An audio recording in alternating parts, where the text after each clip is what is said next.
ನಮಸ್ಕಾರ. ಎಸ್ ನ್ಯೂಸ್ಗೆ ಸ್ವಾಗತ. ನಾನು ಎಸ್ ದೇವೇಂದ್ರಗೌಡ. ಇಂದಿನ ಮುಖ್ಯಾಂಶಗಳು.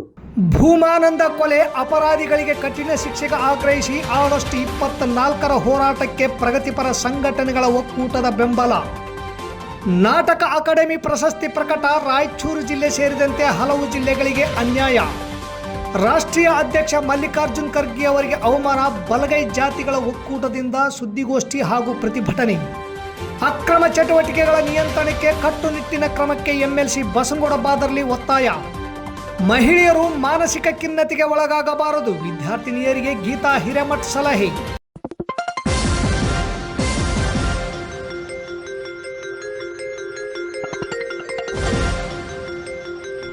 ಎಸ್ ನ್ಯೂಸ್, ಇದು ನಿಮ್ಮ ಧ್ವನಿ.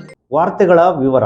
ಆಗಸ್ಟ್ 4ರಂದು ಸಂಜೆ 7 ಗಂಟೆಗೆ ದೇವದುರ್ಗ ತಾಲೂಕಿನ ಸುಂಕೇಶ್ವರಳದ ಮುಖ್ಯ ರಸ್ತೆ ಮೇಲೆ ಹದ್ದಿನಾಳಿನ ದಲಿತ ಯುವಕ ಭೂಮಾನಂದನನ್ನು ಅತ್ಯಂತ ಬರ್ಬರವಾಗಿ ಹತ್ಯೆ ಮಾಡಲಾದ ಭೀಕರ ಕೃತ್ಯವನ್ನು ಪ್ರಗತಿಪರ ಸಂಘಟನೆಗಳ ಒಕ್ಕೂಟವು ತೀವ್ರವಾಗಿ ಖಂಡಿಸುತ್ತದೆ ಮತ್ತು ಕೊಲೆಗೈದ ಅಪರಾಧಿಗಳನ್ನು ಕಠಿಣ ಶಿಕ್ಷಣಗೊಳಪಡಿಸಬೇಕು. ಭಯಭೀತರಾದ ಭೂಮಾನಂದರ ಕುಟುಂಬ ಮತ್ತು ಅಲ್ಲಿಯ ದಲಿತರಿಗೆ ಸೂಕ್ತ ರಕ್ಷಣೆ ಒದಗಿಸಬೇಕೆಂದು ಆಗ್ರಹಿಸಿದೆ. ಹದ್ದಿನಾಳ ಗ್ರಾಮದ ಭೂ ಮಾಲೀಕರೊಬ್ಬರ ಭೂ ವ್ಯಾಜ್ಯ ಹಾಗೂ ಬಲಿಷ್ಠ ರಾಜಕೀಯ ಗುಂಪಿನ ಭ್ರಷ್ಟ ಅವ್ಯವಹಾರಗಳು ಕೊಲೆಗೆ ಕಾರಣ ಎಂದು ಹೇಳಲಾಗುತ್ತಿದೆ.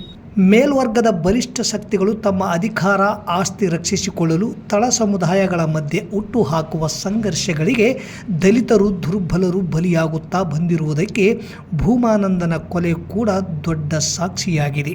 ಇಂತಹ ವ್ಯಾಜ್ಯಗಳನ್ನು ಪ್ರಜಾಸತ್ತಾತ್ಮಕ ಕಾನೂನಾತ್ಮಕವಾಗಿ ಬಗೆಹರಿಸಿಕೊಳ್ಳುವ ಬದಲಾಗಿ ಜಾತಿ ಬಲ, ಹಣಬಲ, ಅಧಿಕಾರದ ಬಲ ಬಳಸಿಕೊಂಡು ಈ ರೀತಿ ರಾಜಾರೋಷವಾಗಿ ಮಾರಕಾಸ್ತ್ರಗಳಿಂದ ಕೊಚ್ಚಿ ಪೈಶಾಚಿಕವಾಗಿ ಕೊಲೆ ಮಾಡಿರುವುದು ನಾಗರಿಕ ಸಮಾಜವನ್ನು ಭಯಭೀತಿಗೊಳಿಸಿದೆ. ರಾಯಚೂರು ಜಿಲ್ಲೆಯಲ್ಲಿ ದಲಿತರು ದುರ್ಬಲರ ಮೇಲೆ ನಡೆಯುತ್ತಿರುವ ಇಂತಹ ಸರಣಿ ಕೊಲೆಗಳು ಮತ್ತು ದೌರ್ಜನ್ಯಗಳಿಗೆ ಆಳುವ ಸರ್ಕಾರದ ಪೊಲೀಸ್ ಇಲಾಖೆಯ ಕರ್ತವ್ಯ ಲೋಪಗಳೇ ಪ್ರಮುಖ ಕಾರಣವಾಗಿದೆ. ಕಾರಣ ಭೂಮಾನಂದನನ್ನು ಸಾಯಿಸಿದ ಕೊಲೆಗಡುಕರನ್ನು ಕಠಿಣ ಶಿಕ್ಷೆಗೊಳಪಡಿಸಬೇಕು. ಭೂಮಾನಂದ ಕುಟುಂಬ ಮತ್ತು ಅಲ್ಲಿಯ ದಲಿತರಿಗೆ ಸೂಕ್ತ ರಕ್ಷಣೆ ಒದಗಿಸಬೇಕು ಹಾಗೂ ಭೂಮಾನಂದ ಕುಟುಂಬಕ್ಕೆ ಪರಿಹಾರ ಒದಗಿಸಬೇಕೆಂದು ಈ ಮೂಲಕ ಒತ್ತಾಯಿಸುತ್ತೇವೆ. ಅದೇ ರೀತಿ ಇದೇ ಆಗಸ್ಟ್ 24ರಂದು ಭೂಮಾನಂದ ಕಗ್ಗೋಲೆ ವಿರೋಧಿ ಒಕ್ಕೂಟದಿಂದ ರಾಯಚೂರಿನಲ್ಲಿ ನಡೆಯುವ ಹೋರಾಟವನ್ನು ಸಿಂಧನೂರಿನ ಪ್ರಗತಿಪರ ಸಂಘಟನೆಗಳ ಒಕ್ಕೂಟವು ಬೆಂಬಲಿಸುತ್ತದೆ ಎಂದು ಮುಖಂಡರಾದ DH Kambali, DH Pujar, S Devendragowda, Chandrashekhar Gorebal, Nagaraj Pujar, Ashok Nanjaldinni, Basavaraj Badarli, Hussain Sab, T Manjunath Gandhinagar ಜಂಟಿ ಪತ್ರಿಕೆ ಹೇಳಿಕೆ ನೀಡಿದ್ದಾರೆ. ಕರ್ನಾಟಕ ನಾಟಕ ಅಕಾಡೆಮಿಯ 2026-27ನೇ ಸಾಲಿನ ಜೀವಮಾನ ಪ್ರಶಸ್ತಿ, ವಾರ್ಷಿಕ ಪ್ರಶಸ್ತಿ ಹಾಗೂ ದತ್ತಿನಿಧಿ ಪ್ರಶಸ್ತಿಗೆ ಗಣ್ಯರನ್ನು ಆಯ್ಕೆ ಮಾಡಿದ್ದು, ಡಾಕ್ಟರ್ ಮುಖ್ಯಮಂತ್ರಿ ಚಂದ್ರು ಜೀವಮಾನದ ಪ್ರಶಸ್ತಿಗೆ ಹಾಗೂ 24 ಜನ ಗಣ್ಯರನ್ನು ವಾರ್ಷಿಕ ಪ್ರಶಸ್ತಿಗೆ ಮತ್ತು 5 ಜನರನ್ನು ದತ್ತಿ ಪ್ರಶಸ್ತಿಗೆ ಆಯ್ಕೆ ಮಾಡಿದ್ದು, ರಾಯಚೂರು ಜಿಲ್ಲೆ ಸೇರಿದಂತೆ ಬಹುತೇಕ ಜಿಲ್ಲೆಯ ಕಲಾವಿದರನ್ನು ಪರಿಗಣಿಸದೆ ಅನ್ಯಾಯ ಮಾಡಲಾಗಿದೆ ಎಂದು ಸಮುದಾಯ ಸಂಘಟನೆಯ ಅಧ್ಯಕ್ಷರಾದ ಶರಬಣ್ಣ ನಾಗಲಾಪುರ್ ಹೇಳಿದರು. ರಾಯಚೂರು ಜಿಲ್ಲೆ ಎಂದರೆ ಆಡಳಿತ ನಡೆಸುವ ಪ್ರತಿನಿಧಿಗಳಿಗೆ ತಾತ್ಸಾರ ಮನೋಭಾವವಿದೆ. ಸಚಿವ ಸಂಪುಟದಲ್ಲಿ ಜಿಲ್ಲೆಗೆ ಪ್ರಾತಿನಿಧ್ಯ ನೀಡದೆ ಅನ್ಯಾಯ ಮಾಡಿದ ಸರ್ಕಾರ ಈಗ ಪ್ರಕಟವಾದ ನಾಟಕ ಅಕಾಡೆಮಿ ಪ್ರಶಸ್ತಿಯಲ್ಲೂ ಜಿಲ್ಲೆಯನ್ನು ಕಡೆಗಣಿಸಲಾಗಿದೆ. ನಮ್ಮ ಜಿಲ್ಲೆಯಲ್ಲಿ ಬಹಳಷ್ಟು ಜನ ವೃತ್ತಿ ರಂಗಭೂಮಿಯಲ್ಲಿ ಹಾಗೂ ಹವ್ಯಾಸಿ ರಂಗಭೂಮಿಯಲ್ಲಿ ತಮ್ಮನ್ನು ತಾವು ತೊಡಗಿಸಿಕೊಂಡು ಇಡೀ ಜೀವನವನ್ನೇ ಮುಡುಪಾಗಿಟ್ಟವರಿದ್ದಾರೆ. ಅವರ್ಯಾರೂ ಅಕಾಡೆಮಿ ಕಣ್ಣಿಗೆ ಬಿದ್ದಂತಿಲ್ಲ. ಅಷ್ಟೇ ಏಕೆ, ಕರ್ನಾಟಕ ನಾಟಕ ಅಕಾಡೆಮಿಯಲ್ಲಿ ನಮ್ಮ ಜಿಲ್ಲೆಯ ಪ್ರತಿನಿಧಿಯೇ ಇಲ್ಲ. ವೃತ್ತಿ ರಂಗಭೂಮಿಯಲ್ಲಿ ತೊಡಗಿಕೊಂಡು ಬೇರೆ ಕಡೆ ಇರುವ ಒಬ್ಬರನ್ನು ನಮ್ಮ ಜಿಲ್ಲೆಯ ಪ್ರತಿನಿಧಿ ಎಂದು ಹೇಳುತ್ತಾರೆ. ಇಡೀ ರಾಜ್ಯದ ಕುರಿತು ಮಾಹಿತಿ ಇರುವ ಅಧ್ಯಕ್ಷ ಇದ್ದಾಗಿಯೂ ಈ ರೀತಿ ಜಿಲ್ಲೆಗೆ ಅನ್ಯಾಯ ಮಾಡಿರುವುದು ತುಂಬ ನೋವಿನ ಸಂಗತಿ. ಈ ಕುರಿತು ನಮ್ಮ ಪ್ರತಿನಿಧಿಗಳು ವಿಧಾನಸಭೆಯಲ್ಲಿ ಧ್ವನಿ ಎತ್ತಬೇಕು, ಖಂಡಿಸಬೇಕು. ನಿಮಗೆ ಸಚಿವ ಸ್ಥಾನ ಕೊಡದ ನಿಮ್ಮದೇ ಪಕ್ಷಕ್ಕೆ ನೀವು ವಿರೋಧ ವ್ಯಕ್ತಪಡಿಸದೇ ಇರಬಹುದು, ಆದರೆ ಇದು ಇಡೀ ರಾಯಚೂರು ಜಿಲ್ಲೆಯ ಕಲಾವಿದರಿಗೆ ಆದ ಅನ್ಯಾಯ. ಈ ಅನ್ಯಾಯವನ್ನು ವಿರೋಧಿಸಲೇಬೇಕು. ಅವರು ಮಾತ್ರ ಅಲ್ಲ, ಎಲ್ಲರೂ ವಿರೋಧ ವ್ಯಕ್ತಪಡಿಸಬೇಕು.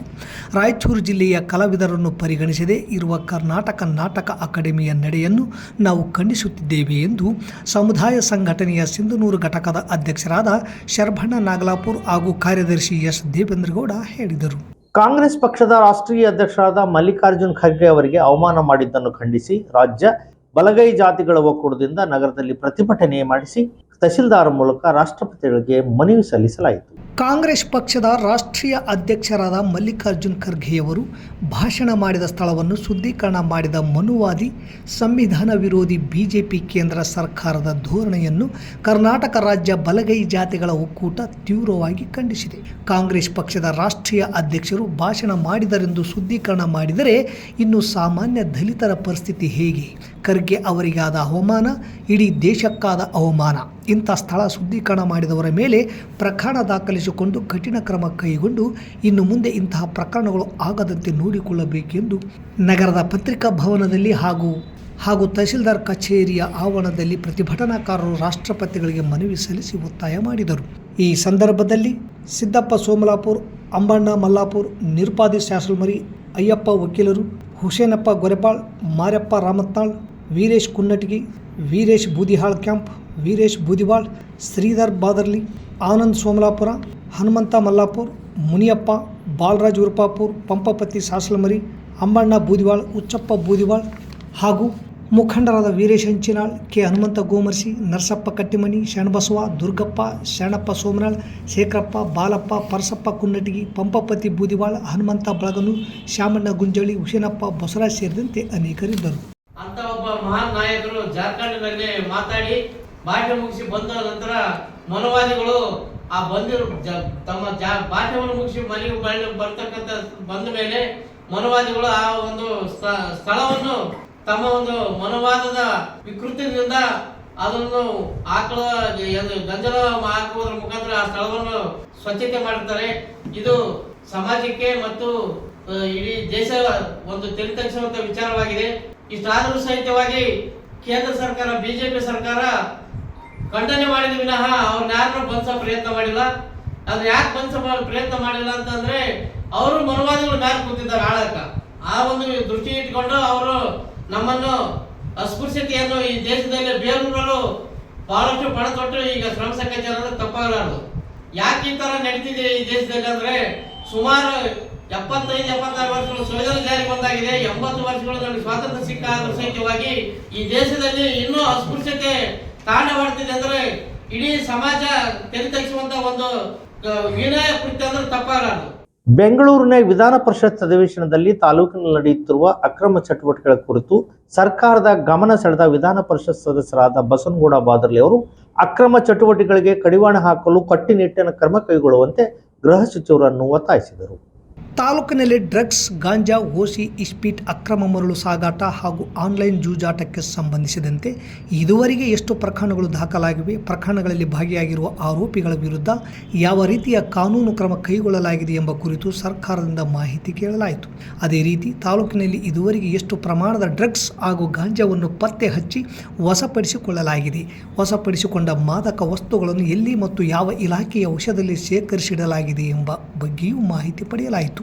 ಅಕ್ರಮ ಚಟುವಟಿಕೆಗಳಿಗೆ ನೇರವಾಗಿ ಅಥವಾ ಪರೋಕ್ಷವಾಗಿ ಬೆಂಬಲ ನೀಡುತ್ತಿರುವ ಅಧಿಕಾರಿಗಳು ಹಾಗೂ ಸಿಬ್ಬಂದಿಗಳ ವಿರುದ್ಧ ಇದುವರೆಗೆ ಯಾವುದೇ ಕಾನೂನು ಕ್ರಮ ಕೈಗೊಳ್ಳಲಾಗಿದೆಯೇ ಎಂಬುದರ ಬಗ್ಗೆಯೂ ಸರ್ಕಾರದ ಗಮನ ಸೆಳೆಯಲಾಯಿತು. ವಿಶೇಷವಾಗಿ ಯುವಜನರನ್ನು ಮಾದಕ ವ್ಯಸನ ಮತ್ತು ಆನ್ಲೈನ್ ಜೂಜಾಟದಂತಹ ಅಪಾಯಕಾರಿ ಚಟುವಟಿಕೆಗಳಿಂದ ದೂರವಿಡುವುದು ಅತ್ಯಂತ ಅಗತ್ಯವಾಗಿದ್ದು, ತಾಲೂಕಿನಲ್ಲಿ ಪೊಲೀಸ್ ಗಸ್ತು, ಗುಪ್ತಚರ ವ್ಯವಸ್ಥೆ ಹಾಗೂ ನಿಗಾ ವ್ಯವಸ್ಥೆಯನ್ನು ಮತ್ತಷ್ಟು ಬಲಪಡಿಸಿ ಅಕ್ರಮ ಚಟುವಟಿಕೆಗಳಿಗೆ ಸಂಪೂರ್ಣ ಕಡಿವಾಣ ಹಾಕಬೇಕೆಂದು ಎಂಎಲ್ಸಿ ಬಸನಗೌಡ ಬಾದರ್ಲಿ ಅವರು ಒತ್ತಾಯಿಸಿ ತಾಲೂಕಿನ ಜನರಿಗೆ ಸುರಕ್ಷಿತ ಹಾಗೂ ಶಾಂತಿಯುತ ವಾತಾವರಣ ಕಲ್ಪಿಸುವ ನಿಟ್ಟಿನಲ್ಲಿ ಸರ್ಕಾರವು ಪರಿಣಾಮಕಾರಿ ಮತ್ತು ನಿರಂತರ ಕ್ರಮ ಕೈಗೊಳ್ಳಬೇಕೆಂದು ಆಗ್ರಹಿಸಿದರು. ಇಂದಿನ ದಿನಮಾನಗಳಲ್ಲಿ ಮಹಿಳೆಯರು ಗಂಡಿಗೆ ಸರಿಸಮಾನವಾಗಿ ಬೆಳೆದು ನಿಂತಿದ್ದಾರೆ. ಈ ಹಿಂದಿನ ದಿನಮಾನಗಳನ್ನು ನೋಡಿದರೆ ಇವತ್ತಿನ ದಿನಗಳಲ್ಲಿ ತಕ್ಕ ಮಟ್ಟಿಗೆ ಮಹಿಳೆಯರಿಗೆ ಗೌರವ ಸಿಗುತ್ತದೆ ಎಂದು ಕ್ಷೇತ್ರ ಆರೋಗ್ಯ ಶಿಕ್ಷಣಾಧಿಕಾರಿ ಗೀತಾ ಹಿರೇಮಠ್ ವಿದ್ಯಾರ್ಥಿಯನ್ನು ಉದ್ದೇಶಿಸಿ ಹೇಳಿದರು. ಸಿಂಧನೂರು ನಗರದ ಶಾರದಾ ಮಹಿಳಾ ಪದವಿ ಪೂರ್ವ ಮಹಾವಿದ್ಯಾಲಯದಲ್ಲಿ ಆಗಸ್ಟ್ 20ರಂದು ಜಿಲ್ಲಾ ಮತ್ತು ತಾಲೂಕು ಕನ್ನಡ ಸಾಹಿತ್ಯ ಪರಿಷತ್ ವತಿಯಿಂದ 2026ನೇ ಸಾಲಿನ ದತ್ತಿ ಉಪನ್ಯಾಸ ಮಾಲಿಕೆ ಕಾರ್ಯಕ್ರಮದಲ್ಲಿ ವಿಷಯ ಮಂಡಿಸಿದ ಅವರು, ಮಹಿಳೆಯರಿಗೆ ತಾಯ್ತನ ಅನ್ನೋದು ದೇವರ ಕೊಟ್ಟವರ. ಸರಿಯಾದ ಸಮಯಕ್ಕೆ ಮದುವೆಯಾಗದೇ ಇರುವುದು ಕೂಡ ಒಂದು ಬಂಜತನಕ್ಕೆ ಕಾರಣ. ಜೊತೆಗೆ ಮದುವೆಯಾಗಿ 1 ವರ್ಷದ ನಂತರ ಗರ್ಭ ಧರಿಸದೇ ಇದ್ದರೆ ಅಂಡಾಣುಗಳ ವ್ಯತ್ಯಾಸದಿಂದ ಬಂಜತನ ಬರುವುದು, ಹಾರ್ಮೋನ್ ಇಂಬ್ಯಾಲೆನ್ಸ್ನಿಂದ ಬಂಜತನ, ಒತ್ತಡ, ಮಾನಸಿಕ ಹಿಂಸೆ, ಸರಿಯಾಗಿ ನಿದ್ದೆ ಇಲ್ಲದಿರುವುದು, ಇನ್ನೊಂದು ವಂಶ ಪರಂಪರೆ, ಹೀಗೆ ಹಲವಾರು ವಿಧಗಳು ಈ ಬಂಜತನಕ್ಕೆ ಕಾರಣವಾಗುತ್ತದೆ. ಪಾಲಕರಲ್ಲಿ ಕೂಡ ಹೆಣ್ಣು ಎಂಬ ಭೇದ ಭಾವ ಮಾಡದೆ ಗಂಡು ಹೆಣ್ಣು ಇಬ್ಬರು ಕೂಡ ಸರಿ ಸಮಾನರು ಎಂದು ಭಾವಿಸಿದರೆ ಹೆಣ್ಣು ಮಕ್ಕಳಲ್ಲಿ ಖಿನ್ನತೆ ಬರುವುದಿಲ್ಲ. ಇದರಲ್ಲಿ ಪಾಲಕರ ಜವಾಬ್ದಾರಿ ಬಹಳಷ್ಟಿದೆ ಎಂದರು. ಈ ಕಾರ್ಯಕ್ರಮದಲ್ಲಿ ಸರ್ಕಾರಿ ಪ್ರಥಮ ದರ್ಜೆ ಕಾಲೇಜು ತುರ್ವಿಹಾಳ್ ಕನ್ನಡ ಉಪನ್ಯಾಸಕ ಮಹದೇವ್ ಗೋನ್ವಾರ್, ಖಾಸಗಿ ಶಿಕ್ಷಣ ಸಂಸ್ಥೆಗಳ ಒಕ್ಕೂಟದ ತಾಲೂಕು ಅಧ್ಯಕ್ಷ ವೈ ನರೇಂದ್ರನಾಥ್, ಶತಮಾನಗಳಿಂದ ಅಕ್ಕಮಹಾದೇವಿಯವರಿಗೆ, ಅಣ್ಣ ಬಸವಣ್ಣನವರಿಗೆ, ಅಂಬೇಡ್ಕರ್ ಅವರಿಗೆ ಯಾವ ಉದ್ಯೋಗಗಳಿದ್ದವು, ಆದರೂ ಅವರು ಜಗತ್ತನ್ನು ಬೆಳಗುವ ಜ್ಞಾನ ಜ್ಯೋತಿಗಳಾದರು ಎಂದು ವಿದ್ಯಾರ್ಥಿನಿಯರಿಗೆ ಕಿವಿ ಮಾತು ಹೇಳಿದರು. ಅಧ್ಯಕ್ಷತೆಯನ್ನು ತಾಲೂಕು ಕನ್ನಡ ಸಾಹಿತ್ಯ ಪರಿಷತ್ ಅಧ್ಯಕ್ಷ ಎಚ್ ಮಸ್ಕಿ ವಹಿಸಿದ್ದರು. ಶಾರದಾ ಮಹಿಳಾ ಪದವಿ ಪೂರ್ವ ಮಹಾವಿದ್ಯಾಲಯ ಪ್ರಾಚಾರ್ಯ ಬಸವರಾಜ್ ಬಾದರ್ಲಿ ಕಾರ್ಯಕ್ರಮ ಉದ್ಘಾಟಿಸಿದರು. ಮುಖ್ಯ ಅತಿಥಿಗಳಾಗಿ ಶಾರದಾ ಪದವಿ ಪೂರ್ವ ಮಹಾವಿದ್ಯಾಲಯದ ಉಪಾಧ್ಯಕ್ಷರಾದ ಅಕ್ಕಮಹಾದೇವಿ ಶಿವನಾಗಪ್ಪ, ಕೋಶಾಧ್ಯಕ್ಷರಾದ ಶಾಂತಾ ಒಳಗಿನಮನಿ, ಗೌರವ ಕಾರ್ಯದರ್ಶಿ ಮೊಹಮ್ಮದ್ ಮುಸ್ತಾಫಾ, ಪತ್ರಕರ್ತ ವೀರೇಶ್ ಗಡ್ಡಿಮಾಳ್, ಮುಖಂಡ ಹನುಮಂತ ಗೋಮರ್ಸಿ ಸೇರಿದಂತೆ ಶಿಕ್ಷಕರು, ವಿದ್ಯಾರ್ಥಿಗಳು ಭಾಗವಹಿಸಿ ಕಾರ್ಯಕ್ರಮವನ್ನು ಯಶಸ್ವಿಗೊಳಿಸಿದರು.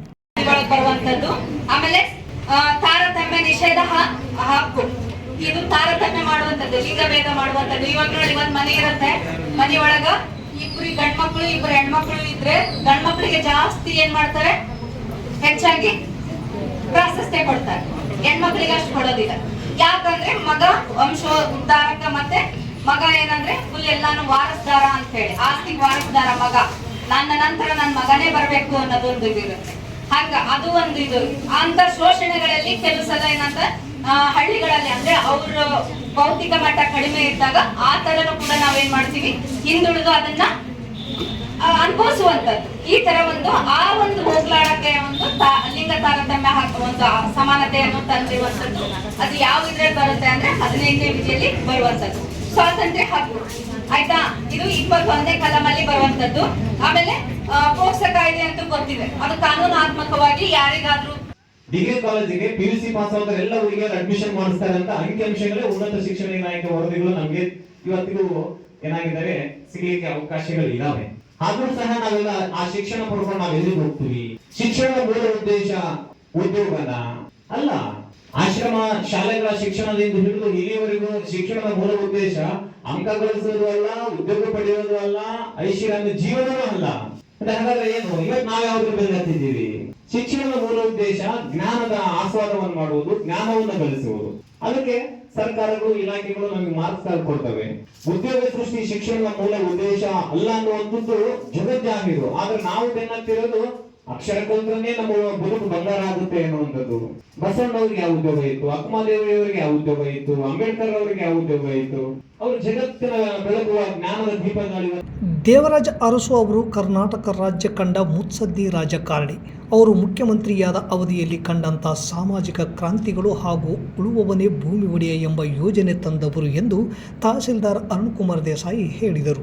ನಗರದ ತಹಸೀಲ್ದಾರ್ ಕಚೇರಿಯಲ್ಲಿ ತಾಲೂಕು ಆಡಳಿತದ ವತಿಯಿಂದ ಹಮ್ಮಿಕೊಂಡಿದ್ದ ದೇವರಾಜ ಅರಸು ಅವರ 111ನೇ ಜಯಂತಿಯನ್ನು ಅವರ ಭಾವಚಿತ್ರಕ್ಕೆ ಪುಷ್ಪಾರ್ಚನೆ ಮಾಡುವ ಮೂಲಕ ಅತ್ಯಂತ ಸರಳ ಮತ್ತು ಅರ್ಥಗರ್ಭಿತವಾಗಿ ಆಚರಿಸಿ ಮಾತನಾಡಿದ ಅವರು, ಹಿಂದುಳಿದ ವರ್ಗದವರಿಗೆ, ಪರಿಶಿಷ್ಟ ಪಂಗಡದವರಿಗೆ ವಸತಿ ನಿಲಯಗಳು ತರಲಿಕ್ಕೆ ಕಾರಣೀಭೂತರಾದವರು. ಇದರ ಜೊತೆಗೆ ಬರೀ ಸಾಮಾಜಿಕ ರಂಗ ಮಾತ್ರವಲ್ಲದೆ ತಂತ್ರಜ್ಞಾನದಲ್ಲಿಯೂ ಕೂಡ ದೂರದೃಷ್ಟಿಯ ನಾಯಕರಾಗಿದ್ದರು. 1970ರಲ್ಲಿ ಬೆಂಗಳೂರಿನ ಎಲೆಕ್ಟ್ರಾನಿಕ್ ಸಿಟಿಗೆ ಅಡಿಗಲು ಹಾಕಿರುವುದು, ಹಾಗೆ ಜೀತ ಪದ್ಧತಿ, ಮಲ ಹೊರುವ ಪದ್ಧತಿಯನ್ನು ನಿರ್ಮೂಲನೆ ಮಾಡಿ ಅನೇಕ ಅನಿಷ್ಟಗಳ ವಿರುದ್ಧ ಹೋರಾಡಿ ಸಾಮಾಜಿಕ ನ್ಯಾಯವನ್ನು ಒದಗಿಸಿಕೊಟ್ಟವರು ಎಂದರು. ನಂತರ ಮಾಜಿ ಸಚಿವ ವೆಂಕಟರಾವ್ ನಾಡಗೌಡ ಮಾತನಾಡಿ, ಹಿಂದುಳಿದ ವರ್ಗಗಳ ನೇತಾರ, ಜೀತ ಪದ್ಧತಿಯಲ್ಲಿ ಬಹುದೊಡ್ಡ ಪಾತ್ರ ವಹಿಸಿ ಅವರಿಗೆ ಮುಕ್ತಿ ದೊರಕಿಸಿಕೊಟ್ಟರು. ಹೀಗಾಗಿ ಅವರನ್ನು ಹಿಂದುಳಿದ ವರ್ಗಗಳ ನಾಯಕರು ಎಂದು ಕರೆಯುತ್ತಾರೆ. ಇಂತಹ ಒಬ್ಬ ಮಹನೀಯರ ಜಯಂತಿಯನ್ನು ರಾಜ್ಯದಲ್ಲಿ ಆಚರಣೆ ಮಾಡುತ್ತಿರುವುದು ಅತ್ಯಂತ ಸಂತೋಷಕರ ವಿಷಯ ಎಂದರು. ಮಾಜಿ ಸಂಸದ ಕೆ ವಿರೂಪಾಕ್ಷಪ್ಪ ಮಾತನಾಡಿ, ಕರ್ನಾಟಕ ರಾಜ್ಯದಲ್ಲಿ ಕ್ರಾಂತಿಕಾರಿ ಬದಲಾವಣೆ ತಂದು ಶೋಷಿತರ ವರ್ಗಕ್ಕೆ ಶಿಕ್ಷಣ, ಉದ್ಯೋಗ, ಮೀಸಲಾತಿ ತಂದವರಲ್ಲಿ ಭಾರತದ ಮೊದಲನೇ ಮುಖ್ಯಮಂತ್ರಿ. ಬಸವಣ್ಣನವರ ಕನಸನ್ನು ನನಸು ಮಾಡಿದವರು. ಅವರ ವಿಚಾರಗಳನ್ನು ಹಾಕಿಕೊಟ್ಟ ದಾರಿಯಲ್ಲಿ ನಾವೆಲ್ಲರೂ ನಡೆದು ಜೀವನವನ್ನು ಸಾರ್ಥಕತೆ ಪಡಿಸಿಕೊಳ್ಳಬೇಕೆಂದರು. ಈ ಸಂದರ್ಭದಲ್ಲಿ ಪಿಕಾರ್ಡ್ ಬ್ಯಾಂಕ್ ಅಧ್ಯಕ್ಷ ಎಂ ದೊಡ್ಡಬಸವರಾಜ್, ನೌಕರರ ಸಂಘದ ಅಧ್ಯಕ್ಷ ಚಂದ್ರಶೇಖರ್ ಹಿರೇಮಠ್, ಪೌರಾಯುಕ್ತ ಪಾಂಡುರಂಗ ಇಟಗಿ, ಇಒ ಚಂದ್ರಶೇಖರ್, ಸಮಾಜ ಕಲ್ಯಾಣ ಇಲಾಖೆ ಲಿಂಗಪ್ಪ ಅಂಗಡಿ, ನಿರುಪಾದ್ಯಪ್ಪ ಗುಡಿಯಾಳ ವಕೀಲರು, ಸಿದ್ದರಾಮೇಶ್ ಮನ್ನಾಪುರ್, ಸೈಯದ್ ಆಸಿಫ್, ವೀರೋಜಿರಾವ್, ಮಂಜುನಾಥ್ ಸೇರಿದಂತೆ ಸಮಾಜದ ಅನೇಕ ಮುಖಂಡರಿದ್ದರು. ಇಲ್ಲಿಗೆ ವಾರ್ತಾ ಪ್ರಸಾರ ಮುಕ್ತಾಯವಾಯಿತು. ನಿರಂತರ ಸುದ್ದಿಗಾಗಿ ವೀಕ್ಷಿಸಿ ಎಸ್ ನ್ಯೂಸ್. ಇದು ನಿಮ್ಮ ಧ್ವನಿ. ನಮಸ್ಕಾರ.